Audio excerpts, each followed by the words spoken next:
Good morning student, welcome back to our online classes.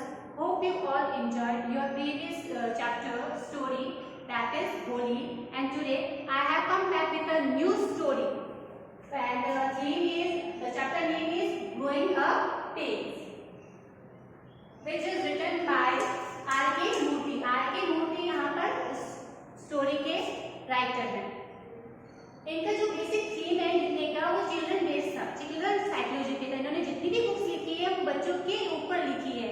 Overall इन्होंने 50 books लिखी हैं और इन्होंने वो सारे इसके ऊपर अवार्ड्स भी जीते हैं। तो स्टार्ट करते हैं हमारी चैप्टर की थीम को। इस चैप्टर में हम क्या पढ़ने वाले हैं, बेसिक स्ट्रक्चर क्या है, शॉर्ट डिस्क्रिप्शन क्या है। तो स्टार्ट करते हैं theme of the lesson, growing up pains.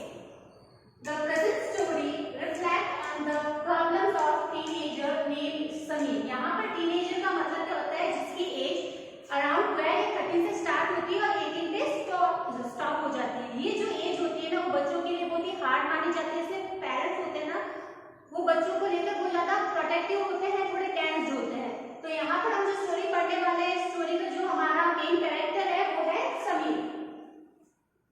The story presents a beautiful conflict between parents and their son. इस स्टोरी में हम क्या पढ़ेंगे कि इस टीनेजर फेज में समीर और उसके पेरेंट्स के बीच में जो भी कॉन्फ्लिक्ट्स होते हैं, जो भी सिचुएशंस आती है, वो कैसे हैंडल करते हैं। तो इस स्टोरी में हम इसमें पढ़ने वाले हैं। Obviously, parents have their own fear. मैंने आपको पहले ही बताया था कि इस एज में पेरेंट्स के अपने खुद के fears होते हैं कि बच्चा क्या फील कर रहा है, क्या महसूस कर रहा है, उन्हें पता होता है, फिर भी वो ओपनली बोल नहीं पाते, उसे ओवर प्रोटेक्टिव करते, बच्चे की तरह प्रोटेक्टिव करते। तो पेरेंट्स के इस एज में बच्चे को लेकर अपने खुद के फियर्स होते हैं। They desire that their child should become an ideal self. उनका बस एक ही मोटो होता है कि इस एज में बच्चा कहीं बिगड़ ना जाए। तो उनका एक ही मोटो था, उनकी एक ही विश थी कि भाई उनका जो बच्चा हो वो एक आगे जाकर एक आइडियल सन बने। With such view, they treat Sameer like a child throughout the story. इसी व्यू के बेस जो उन्होंने समीर को एक बच्चे की तरह ट्रीट किया।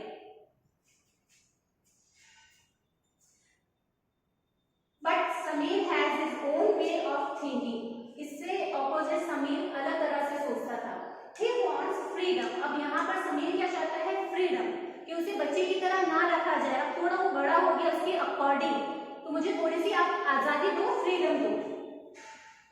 As soon as it is possible, he wants to take such decision which is not possible at this age. वो ये चाहता था कि मैं अपने डिसीजन खुद लूं, डिसाइड जो मेरे पेरेंट्स मेरे लिए ले रहे हैं इस एज में। वो ये चाहता था कि मेरे डिसीजन मैं खुद लूं, अपने काम में खुद करूं, मैं जो भी कर रहा हूँ वो सही है, उसमें पेरेंट्स इंटरफेयर ना करे।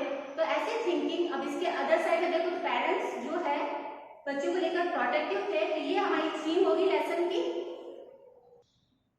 सो student, here is the short summary of chapter growing up pains. तो first point is Sameer's problem. Sameer is anxious of acne. Here is anxious means होता है बड़ी, ऑफ एक्ने, एक्ने मींस होती है पिंपल प्रॉब्लम। टीनेजर का ये प्रॉब्लम कॉमन होता है। जब आप टीनेज फेज में जाते हो तब आपके चेहरे पर छोटे छोटे एक्ने आने लगते हैं, पिंपल्स आने लगते हैं, कि जो कि कॉमन है। It is destroying his face but he knows that the acne is mark of children becoming an adult. यहाँ पर देखो, जब स्टोरी स्टार्ट होती है तो समीर एक मिरर के सामने जब भी आके खड़ा होता है तो वो हमेशा जब देखता है तो उसको अपना चेहरा हॉरिबल लगता है, क्योंकि ये एक्सपीरियंस उसके लिए न्यू है। वो यही सोचता है कि काश मेरे हाथों में कोई पावर होता और मैं इसको इस तरह से जब अपने चेहरे के ऊपर घुमाता तो मेरे सारे एक्ने क्या हो जाते, रिमूव हो जाते।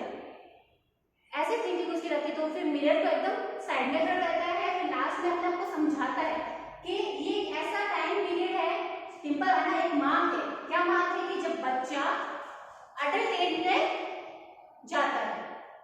Second point is changes in Sameer. Sameer में क्या क्या चेंजेस हो रहा था। His voice is change into rough. जब हम टीनेज में जाते हैं तो वॉइस में बहुत सारे चेंजेस होते हैं। उनकी आवाज होती है वो ज्यादा भारी होने लगती है।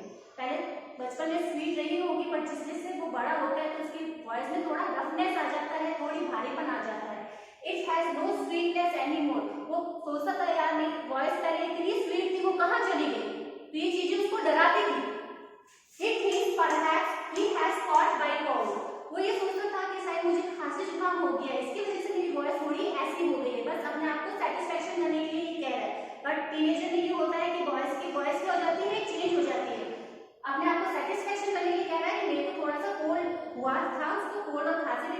हिसाब से वो ये कह रहा है कि ये मेरी जो वॉइस का जो चेंजेस है उसका जो मेन रीजन है वो कोल्ड है, but such roughness often goes with the common cold. तो ये कह रहा है कि जब मेरा जुकाम चला जाएगा, खांसी चली जाएगी, तो मेरी ये रफनेस भी चली जाएगी। Third point is what his parents think, उसके पेरेंट्स क्या सोचते थे इस कोल्ड को लेकर। The common cold is uncommon for his parents. Sameer के लिए जो साधारण सा खांसी जुकाम होता था उसके पेरेंट्स के लिए वो चीज अनकॉमन हो जाती थी। They call the doctor who is born to pump all types of medicine into his system। और जब डॉक्टर को बुलाते थे उसके पेरेंट्स को समझ ऐसा हो जाता था कि इतनी सी कॉमन कोल्ड के लिए आप डॉक्टर्स को बुला लेते हो, फिर वो तरह तरह की अजीब अजीब सी मुझे मेडिसिन देता है और मेरे सिस्टम में वो डाल देता है। His parents think that he is attacked by a dangerous cold। अब उसके पेरेंट्स का थिंक क्या है कि इसको बहुत ज्यादा ही डेंजरस कोल्ड हो गया है, which may kill him, जो कि हमारे बेटे को मार देगा। And the last fourth point is Sameer's fear. Sameer के क्या फियर थे इस एज में। He understand that his parents have their fear. उसे पता था कि मेरे पेरेंट्स ओवर प्रोटेक्टिव है, मुझे लेकर मेरे बारे में वरीड होते हैं, उनके लिए मेरी टेंशन है, मेरे बारे में सोचते हैं, मेरे बारे में फियर भी रखते हैं। But he is also not free from his fears. But मेरे खुद के भी तो फियर्स है। मैंने आपको पहले भी बोला था कि टीनेजर में बहुत सारी प्रॉब्लम्स आती है बच्चों के सामने, बॉडी में बहुत सारे चेंजेस होते हैं, लाइक एक्ने प्रॉब्लम बता दिया, उसके वॉइस में रफनेस आने लगी थी। तो ये जब चीजें हम थिंक करते रहते हैं तो उसके बारे में ज्यादा सोचते हैं कि भाई बस मेरी बॉडी चेंज हो रही है, तो हमारे भी खुद के ओन फियर्स होते हैं। His fears haunts his mind. तो ये जो सारी चीजें होती है हमारे माइंड में चलती रहती है सारे दिन। But he decided that only cowards have fear. Coward means होता है डरपोक, कि डरते कौन है, जो डरपोक होते हैं। ही इज नॉट कावर्ड, मैं डरपोक नहीं हूं। So he should not fear, मुझे डरना नहीं है इस फेज ऑफ टाइम से। So student, take a screenshot of this board and you have to write down in your notebook.